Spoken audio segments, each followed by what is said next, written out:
सुनबाई, इकडे ये. काल जे काही वागलीस ना सुनबाई, बिलकुल आवडलं नाही मला.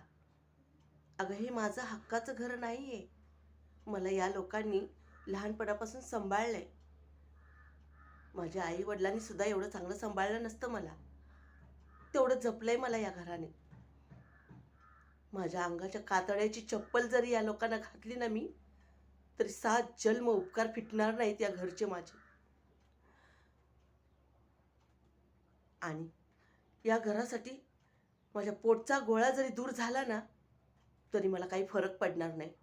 आणि तू जर असाच वागलीस तर मी माझ्या मुलासहित तुला घराबाहेर काढेन. या सुना इथल्या मला एवढा मान देतात आणि तू मला काल मोलकरीण म्हटलीस. मला कधी मोलकरीण म्हणून वागवलंच नाही या घरानं.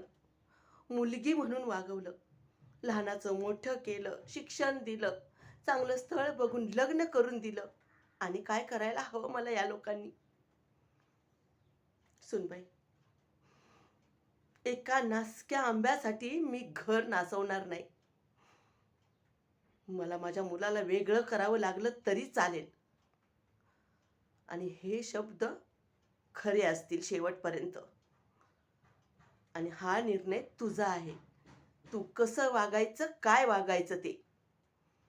या घरात मला परत हे असलं वागणं चालणार नाही.